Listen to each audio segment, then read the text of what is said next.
Sejam muito bem-vindos a mais uma aula do nosso curso de Direito Constitucional. Essa aula nós vamos dar continuidade ao que foi falado nas outras aulas. Eu estou chamando essa aula de aula 3.1 porque nós fizemos na sequência a primeira aula perguntando o que era uma Constituição.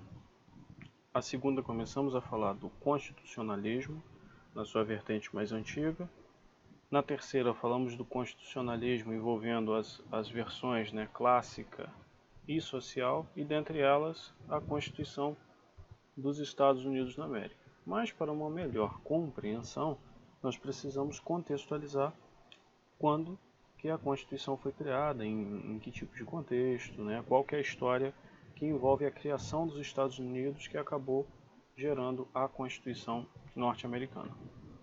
Então, como de praxe, eu gosto de sempre salientar, no caso dos Estados Unidos, a gente tem a data de 1492, que é a chegada de Cristóvão Colombo. Ele chega à América no território que é conhecido hoje como as Bahamas. E é interessante que isso ocorre em 1492. 2 anos depois, existe o Tratado de Tordesilhas, que não vai influenciar, não vai envolver diretamente a Inglaterra, como país colonizador dos Estados Unidos, o principal, mas é interessante como marco temporal para a gente ter uma noção de como que foi feita essa divisão mundial e como que as potências europeias estavam navegando e buscando outros países, principalmente por conta do Império Otomano, que criou restrições na vinda de produtos da Índia. Mas essa é uma matéria para outro dia. O importante é a gente ter uma noção aqui da formação do território norte-americano. Então a gente tem, em 1565, aqui no século XVI, a fundação desse assentamento de Santo Agustín, na Flórida. Esse assentamento ainda não era um assentamento inglês, porque a gente vai ter a chegada em 1586, que é a chegada de Francis Drake, um navegador inglês. E aí, a partir dele, a gente pode dizer que começa efetivamente uma história mais forte da Inglaterra para com aquele território que viria a ser os Estados Unidos da América. Nós temos, nesse contexto, uma coisa muito interessante, que foi o rei James. Isso já nos primeiros anos do século XVII, esse rei James I, ele incentivou a vinda de ingleses para a América, com o intuito de colonizar ela. Essa é uma diferença também em comparação com a colonização que nós tivemos aqui no Brasil, que é uma colonização mais de exploração aqui no Brasil, e lá foi de mais povoamento. Talvez isso explique muito o porquê da diferença entre formação norte-americana e brasileira. Mas o rei James, ele facilitou a vinda, na verdade a ida, de degredados,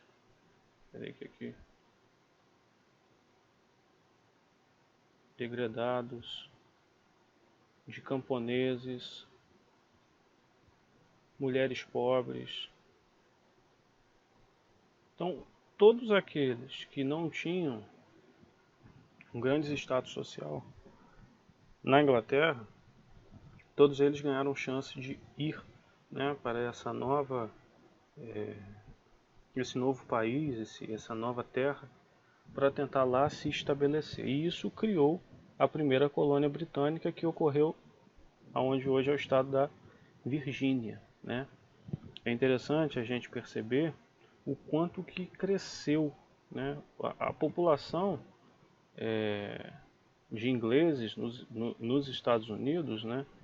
Em 1625, ela tinha por base cerca de 2.000 pessoas. E em 1775, essa população já era de 2,4 milhões de pessoas. É um aumento exponencial isso aqui. Aumenta muito. Isso tudo por conta dessa ideia de povoamento.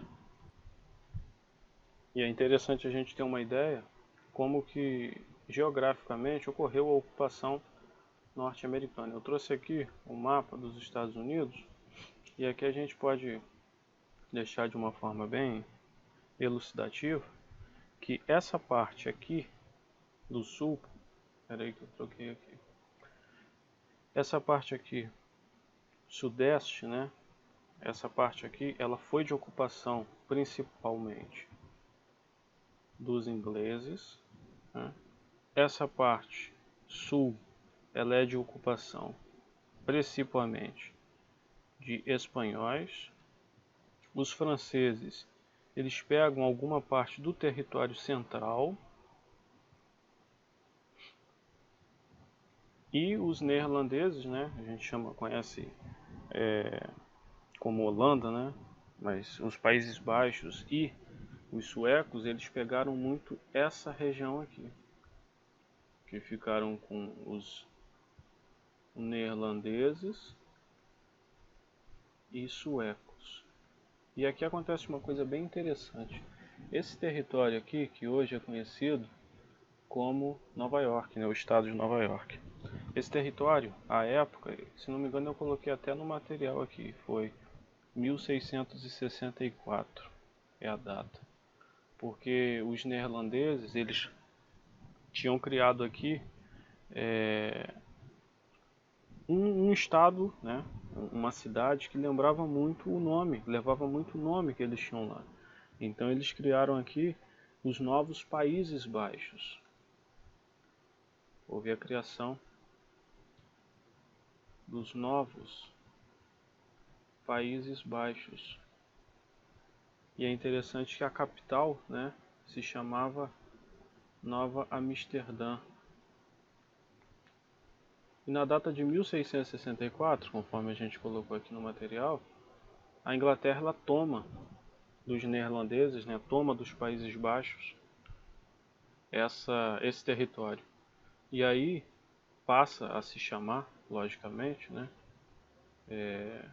era um costume bem da época, eles trocam o nome, então deixa de se chamar Nova Amsterdã, que era referência à capital dos Países Baixos, e passa a se chamar Nova York. Então, só para uma questão de curiosidade, é interessante a gente ver de onde que veio a nomenclatura, né?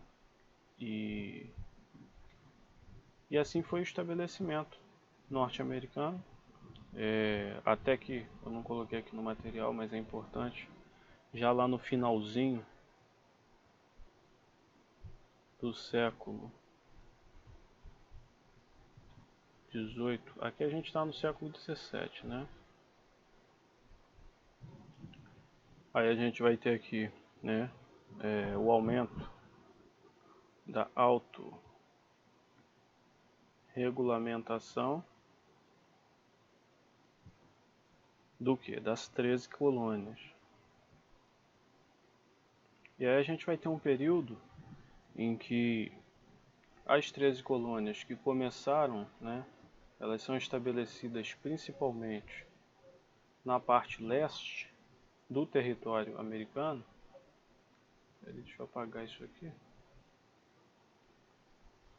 As 13 colônias elas começam a se estabelecer nessa parte mais a leste, aqui, desse lado aqui. E isso gera o que? Gera uma migração.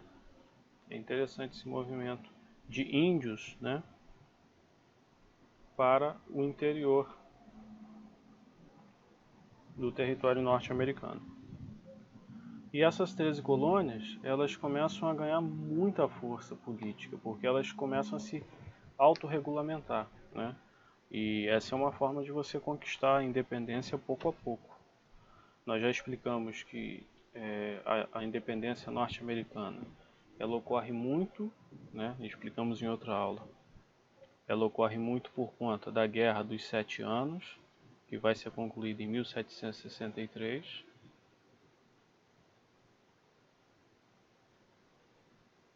E essa guerra não envolvia os Estados Unidos, ela envolvia Inglaterra e França. Mas a Inglaterra ela aumenta muito a carga tributária de sua colônia, e as 13 colônias elas começam a reclamar, né? E aí você vai ter em 1774, como uma forma de combater todas essas reclamações nas 13 colônias, a promulgação dos atos intoleráveis pela Inglaterra. Isso é praticamente o que vai eclodir, né? Em 1776, a Revolução Americana. E daí é um passo para a criação da Constituição. Você começa a ter ali movimentos de separação, como a Declaração da Virgínia, né? Aquela que foi a primeira colônia lá britânica. Você tem a declaração da independência dela. Você vai ter a Virginia Bill of Rights, que é aquela declaração de direitos. E aí você vai ter, em 1777, os artigos, né? O nome é em inglês, The Articles of Perpetual, aliás, Perpetual não, The Articles of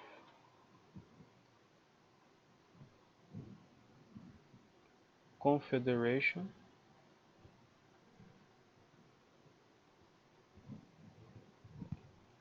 and Perpetual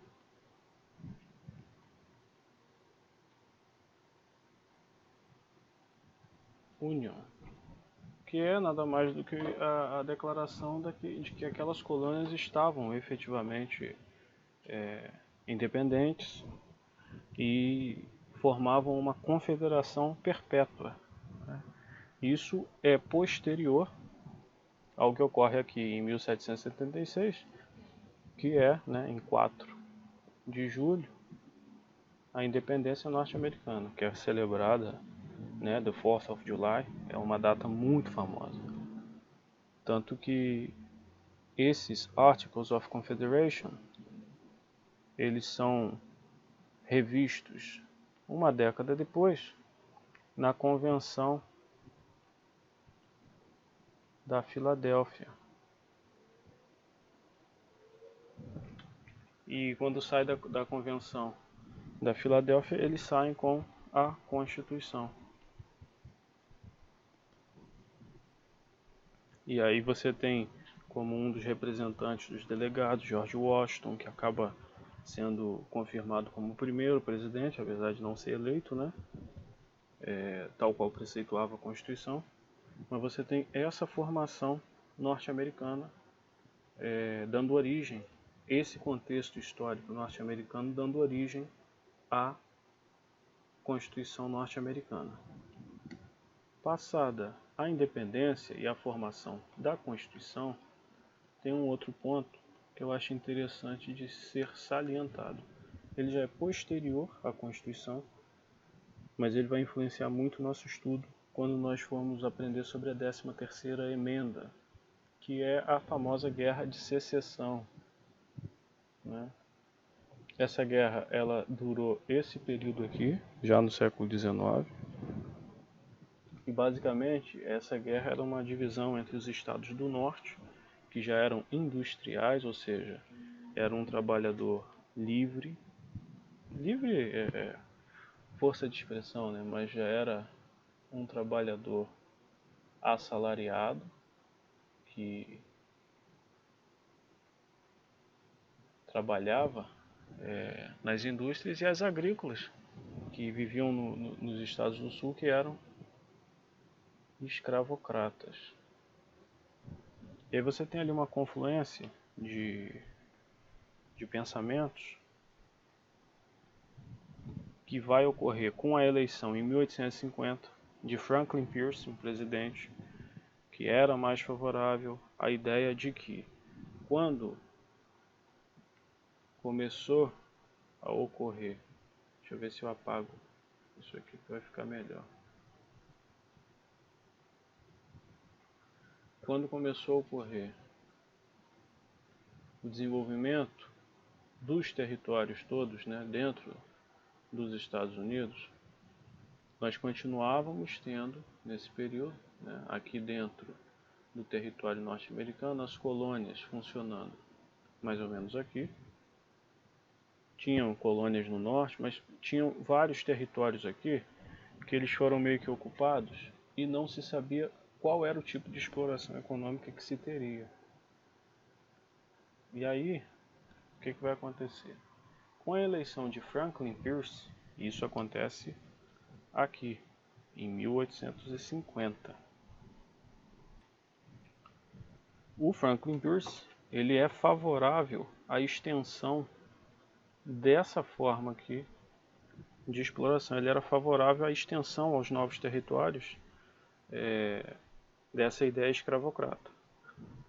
E isso é interessante porque isso vai regular todo esse debate, que começa a ser um debate abolicionista, ele vai regular toda a eleição de 1860. Esse debate ele influencia bastante. E aqui eu coloquei 1860, mas enfim, o Lincoln ele ganha em 1861, o Abraham Lincoln, né? E o Abraham Lincoln ele era favorável à utilização desse tipo de exploração, né? de trabalho.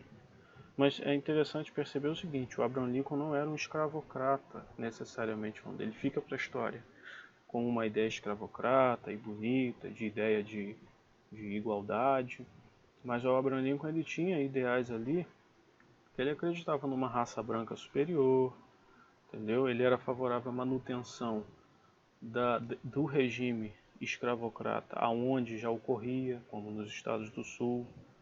Mas isso tudo vai gerar o quê? Como você tem um embate de ideias e as colônias do Sul perceberam que o novo presidente não era favorável à extensão dessa ideia escravocrata, vai ocorrer aqui em 1861, né, a secessão. E a secessão nada mais é do que os Estados do Sul eles declaram uma desvinculação da União. E aí eles criam o que ficou conhecido, né, como Estados Confederados da América. Já não são mais Estados Unidos da América, né, eles são confederados. E aí isso obriga o Lincoln a, de certa forma, abraçar os ideais dos Estados do Norte, e ele cria uma série de restrições. É criada uma guerra civil, essa guerra civil ela leva à morte cerca de 600 mil vidas, né? Acaba com 600 mil vidas. E uma das coisas que geraram mais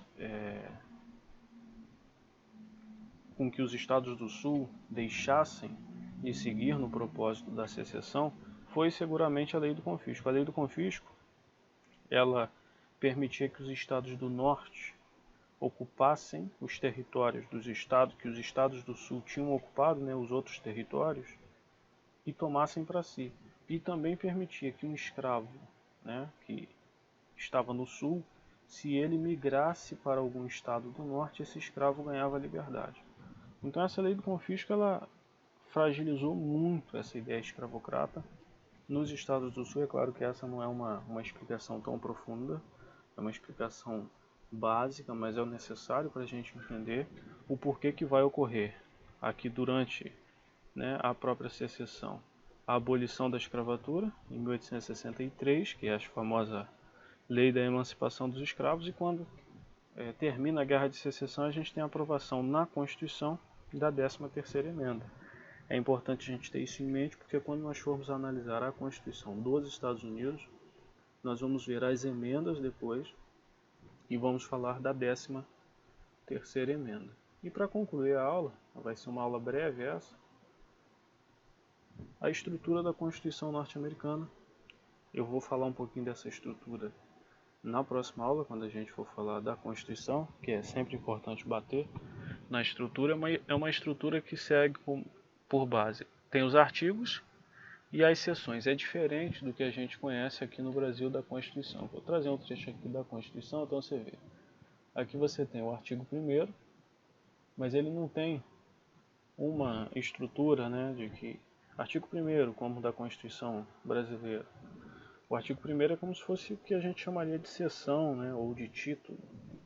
E aí o que eles chamam lá de seção é o que a gente chama aqui de artigo. Então o artigo 1º ele tem seção 1, seção 2, seção 3 e assim sucessivamente.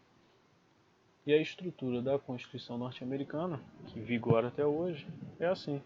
Tem um preâmbulo, o artigo 1º ele vai falar do poder legislativo, depois do executivo, depois do judiciário, né? Aí a gente já está nos 3 primeiros artigos. Essa ordem ela é interessante, ela é uma ordem lógica, né? Numa ideia de Montesquieu, uma ideia de divisão de tarefas dentro do poder, né? A separação do poder ou das funções do poder. Então você tem a função de criar a lei, de executar a lei, de julgar de acordo com a lei. Você vai ter o artigo 4º falando dos estados, o artigo 5º fala basicamente como é que é o processo de criação de uma emenda. O 6º ele ressalta a supremacia da Constituição, e o 7º é nada mais do que a ratificação pelos estados, que é previsto na Constituição, né, da Convenção da Filadélfia. E nós temos ao final as emendas. É interessante notar que a última emenda, se não me engano, ela é de 1992. Eu vou até apertar aqui para ver se não estou falando nada demais. Sim, a mais recente, né? Não vou falar a última porque seguramente não será a última, mas a mais recente emenda ela é de 1992 aqui, ó, que é a emenda 27. Então, a Constituição norte-americana ela tem pouquíssimos artigos, ela tem uma estrutura diferente da nossa, e o mais importante de se entender é como que ela foi construída, como que foi esse processo de descobrimento, entre aspas, dos Estados Unidos, que é um termo que eu rechaço, porque você só descobre aquilo que nunca foi ocupado, né, ou que foi perdido. E se lá existiam pessoas, você não descobre. Você pode invadir, você pode colonizar, mas descobrir é um termo que eu acho forçado.